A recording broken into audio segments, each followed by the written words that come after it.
So how's the जोश for IBPS PU mains examination. बहुत करीब है पेपर एंड आई नो आप लोग जनरल अवेयरनेस खूब अच्छे से रिवाइज कर रहे होगे और करो 4 महीने की लास्ट, ठीक है। जितना रिवाइज करोगे तभी रिकॉल होगा, वहां पर नया कुछ नहीं पढ़ना ना। ये जो वीडियो है आपकी, ये है क्वांट सेक्शन में हम कैसे मैक्स से मैक्स स्कोर करें, हमारी क्या अटेम्प्ट करने की स्ट्रेटेजी यहाँ पर होनी चाहिए, ठीक है। और कुछ पॉइंट्स जो आप लोग गलती करते हो, जो कि बाद में होता है कि काश इन पॉइंट्स पे ध्यान दे देते, तो बहुत इंपॉर्टेंट वीडियो है।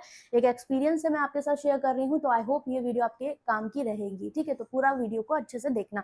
सेक्शन ए सेक्शन भी आपके पास रहेगा, ठीक है। तो 15 क्वेश्चन 2 नंबर के यहाँ मिलने हैं, 20 क्वेश्चन 1 नंबर के यहाँ, मतलब 45 मिनट क्वांट के लिए मिलेंगे, जिसमें 50 नंबर का वेटेज आपका रहेगा। अब हमें कैसे इस 45 मिनट को यूटिलाइज करना है, वो इंपॉर्टेंट पॉइंट है। इससे पहले मैं आपको एक बात बताऊं कि आपके लिए मैंने एक live mock solving session quant के लिए यूट्यूब पे वीडियो डाली हुई है, गाइडली का मॉक है। और जिस हिसाब से आपका जो पैटर्न चल रहा है IBPS PU का, last year paper as compared to other years थोड़ा सा मॉडरेट था, इजी तो नहीं बोलेंगे बट मॉडरेट था, उतना ज्यादा टफ नहीं था जितना पहले आता। पहले बहुत टफ भी आ चुका है, तो इस साल चांसेस है कि कोई धमाका मे बी या मे नॉट भी आपको देखने को मिल जाए। तो उन पॉइंट्स पे आपको पूरी तरीके से प्रिपेयर होके जाना है। तो वो मॉक आप देखिएगा, उससे आपको काफी हेल्प मिलेगी। और एक इंपॉर्टेंट पॉइंट मैं आपके साथ शेयर करना चाहूंगी। हम लोग घर से ये पॉइंट बना के जाते हैं कि वहां पर हमें क्वाड्रेटिक या नंबर सीरीज दिखेगी, उसके क्वेश्चंस को हम कर लेंगे तो एटलीस्ट इतने मार्क्स तो हम यहाँ से गेन कर लेंगे। समटाइम्स कल वाला पेपर देखना, समटाइम्स एग्जाम में, रियल एग्जाम में भी होता है कि हो सकता है आपसे कोई नंबर सीरीज का लॉजिक ना जा रहा हो, तो वहां पर आपको अदर चीजों का भी सहारा लेना पड़ेगा। तो इसलिए अपनी तैयारी पूरी करके हमें जाना है। तो अभी हमें कैसे इसे यूटिलाइज करना है उसे देखेंगे, ठीक है। तो सबसे पहला पॉइंट है कि आपको जो 45 मिनट मिलेंगे उसमें आप 2 से 3 मिनट अपना पूरा सेक्शन ए सेक्शन बी को ओवरव्यू करोगे, ठीक है। आप ए से बी पे भी जा सकते हो, बी से ए पे, ऐसा कुछ नहीं है कि इनके लिए भी फिक्स टाइमिंग है, ऐसा कुछ नहीं है, ठीक है। 45 मिनट में आप इन दोनों में से कोई भी क्वेश्चन करिए, किसी के भी। तो अभी आपको पहले 2 से 3 मिनट ओवरव्यू लेना है। इसमें आप देखिए क्वाड्रेटिक और आपको number series, algebra, number system के क्वेश्चंस मिल रहे हैं, तो आप इनको पहले कर लें, ठीक है। पहले कर लिया, आपका 10 मिनट हार्डली ये काम हो जाएगा, ठीक।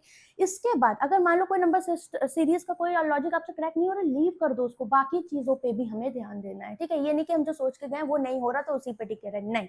इसके बाद आपने गो थ्रू किया, अगर 2 मार्क्स की जो DI है, आप कोई भी DI अगर अटेम्प्ट करने जा रहे हो, क्योंकि 2 नंबर की करोगे, 2 चौको 8, 2 तिया 6 या 2 पंचे 10, इतने नंबर वो आपको दे देगी, ठीक है, जो कि आपको 1 मार्क्स के काफी सारे क्वेश्चन करने पे मिलेगा।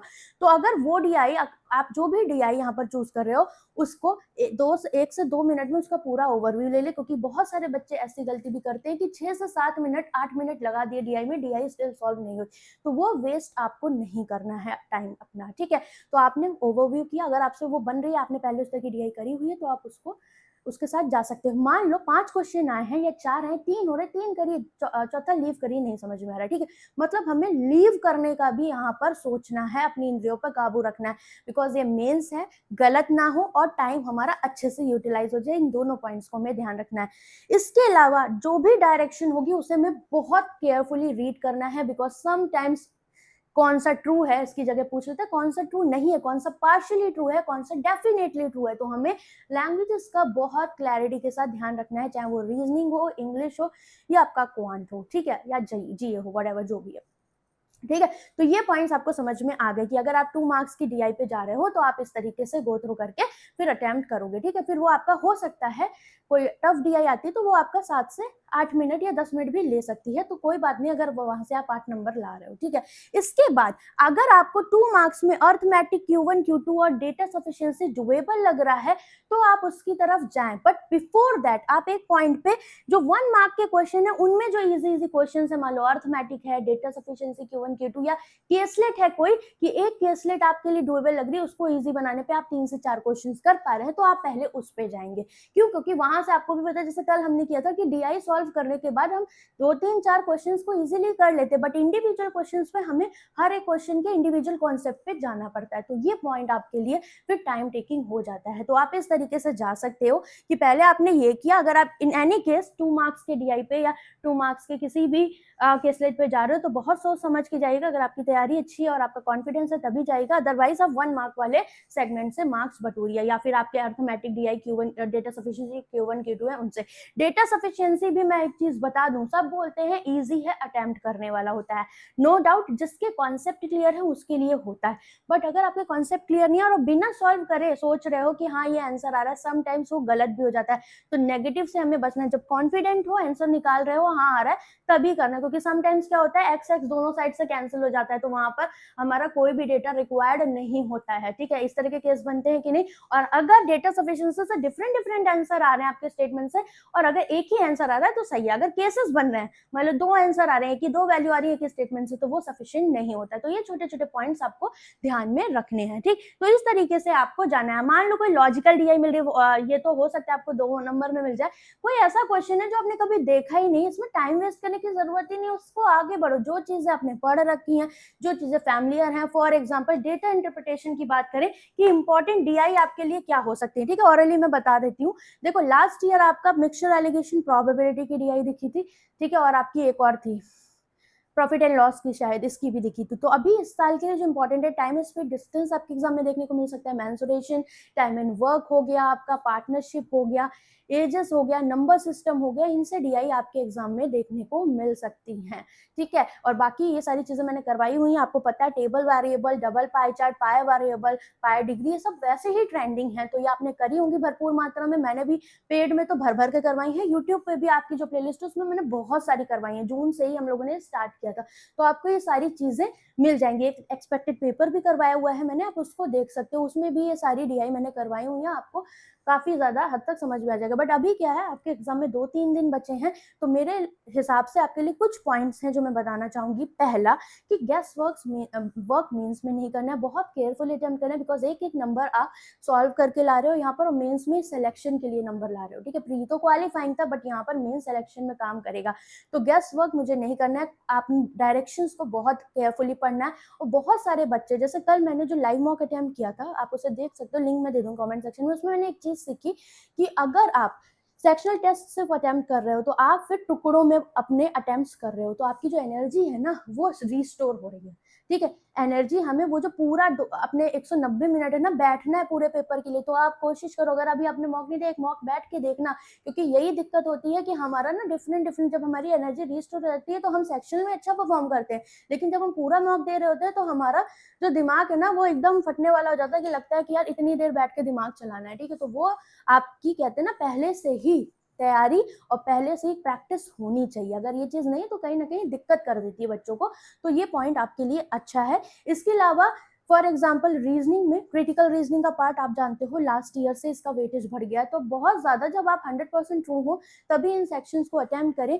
और जैसे इनपुट आउटपुट है, इस तरह के क्वेश्चंस हो गए, इनको पहले कर सकते हो, मिसलेनियस को पहले कर सकते हो, कोडेड, इनइक्वालिटी, ब्लड रिलेशन, इनको आप कर सकते हो, रीजनिंग का मैं बता रही हूँ। सेम इंग्लिश में क्या है, इंग्लिश में आपको पता है आरसी पढ़ना बहुत लेंदी रहते हैं, बहुत टाइम टेकिंग होता है, आप क्वेश्चन के थ्रू आरसी पे जा सकते हो, क्वेश्चंस में आपको कहीं वर्ड्स मिल रहे हैं, एरर्स मिल रही हैं, आरसी के थ्रू आप उनको कर सकते हो। अपना पैराजम्बल हो गया, वन लाइनर्स हो गया, या फिर पैसेज में क्लोज टेस्ट आ गया, इनको आप कर सकते हैं। ठीक है, इन्फ्रेंस बेस्ड जो क्वेश्चंस होते हैं, अगर आप उनमें यहाँ पर श्योर ना हो, उनको अटेम्प्ट ना करें, या फिर स्टार्टर करेक्ट है, तो इस तरह के क्वेश्चन अक्सर थोड़ा सा एक्यूरेसी को बिगाड़ते हैं। तो जो आपको पता होगा आपका वीक एरिया और आपका स्ट्रॉन्ग एरिया क्या है, तो उसके अकॉर्डिंग यहाँ पर करोगे। ठीक है, इसके बाद जनरल अवेयरनेस सेक्शन की हम बात कर लेते हैं। तो जनरल अवेयरनेस में आपका क्या रहने वाला है, आई नो आप सब अच्छे से पढ़ रहे होगे, लास्ट 4 मंथ को अच्छे से रिवाइज कर लो, क्योंकि अभी अगर आप नया नया पढ़ते जाओगे, रिकॉल नहीं करोगे पिछला, तो आपको फिर वहां पर सब लगेगा। ठीक है, चारों ऑप्शन करेक्ट रखेंगे, और सेक्शन है, सेक्शन भी, तो मल्टीपल चॉइस वाले भी आ सकते हैं। तो बहुत ही कहते हैं ना कि इतनी एकदम सॉलिड यहाँ पर स्टडी करके जाना है, जितना भी लास्ट 4 मंथ को बहुत अच्छे से पढ़िएगा, और बेटर करके आओगे आप लोग। यहाँ पर भी गेस वर्क मत करना ज्यादा, ठीक है, क्योंकि हम नंबर ऑफ अटेम्प्ट्स को इंक्रीज करने के चक्कर में ये पॉइंट अपना नहीं ध्यान में रखते हैं। और आई थिंक जो IBPS PU मेंस की लास्ट ईयर कट ऑफ गई थी वो 66 के अराउंड थी। ठीक है, 66-68 के अराउंड। तो अभी आप देख सकते हो, क्योंकि ये पूरी 225 में से थी, तो आपके पास डिस्क्रिप्टिव भी है, तो डिस्क्रिप्टिव में अब आप क्या कर सकते हो, आपने वर्ड्स देख लिए कितने लिखने हैं, आपका थोड़ा सा चेंज हुआ है, कॉम्प्रिहेंशन है, ऐसे है, तो आपके जो भी इंपॉर्टेंट टॉपिक्स है उनको रीड कर लीजिए, ताकि आपके पास डेटा रहे, थॉट्स रहे वहां पर लिखने के लिए। ठीक है, और रिलेटेबल चीजें लिखनी है, रिपीट नहीं करने हैं। हम लोग क्या करते हैं, आगे एक सेंटेंस लिखा, फिर 5 लाइन के बाद फिर उसी को रिलेट करके लिख दिया। तो इन छोटे छोटे पॉइंट्स पे आप देख सकते हो, गाइडली पे वीडियोस भी पड़ी हुई हैं। इसके अलावा मैं यही बोलूंगी, ऑल द वेरी बेस्ट, अच्छा करके आओगे। इन छोटे छोटे पॉइंट्स पे आप लोग ध्यान रखिएगा।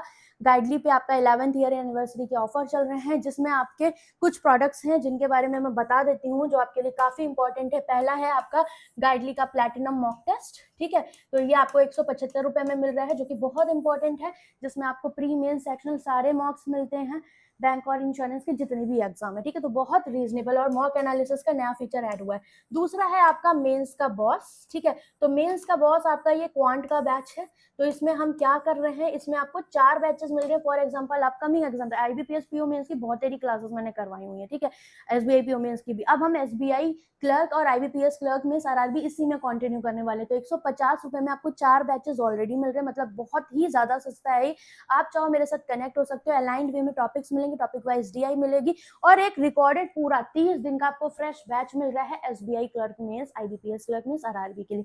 तो आप मेरे साथ कनेक्ट हो सकते हो। बाकी 12 तारीख के बाद इसमें आपकी मेंस की क्लासेस फिर से चलेंगी, तो आपको अलग अलग बैचेस के लिए एक्सपेंडिचर करने के लिए जरूरत नहीं है, इसलिए इसका नाम क्या है, मेंस का बॉस, ठीक है। इसके अलावा तीसरा है गाइडली का PDF bundle. You all know कि इस पे भी आपकी सेल चल रही है, और इसका 332 बहुत कम से सब्सक्रिप्शन स्टार्ट है। अगर आप डेली टारगेट प्रैक्टिस करते हो, मतलब अगर आपके स्पीड कम आ रही है, आपका कोई टॉपिक वीक है, अगर आपको एग्जाम वाइज डेली टारगेट के लिए मटेरियल चाहिए, तो हर एक सेक्शन, हर एक सेगमेंट आपको यहाँ पर मिलता है, आप गो थ्रू कर सकते हो। लिंक सारी मैं आपको कॉमेंट सेक्शन में इसकी दे दूंगी, ठीक है। इसके अलावा आपका कोई डाउट हो आप कॉमेंट करके पूछ सकते हो। बाकी all the very best for IBPS PO mains examination. Bye bye, take care.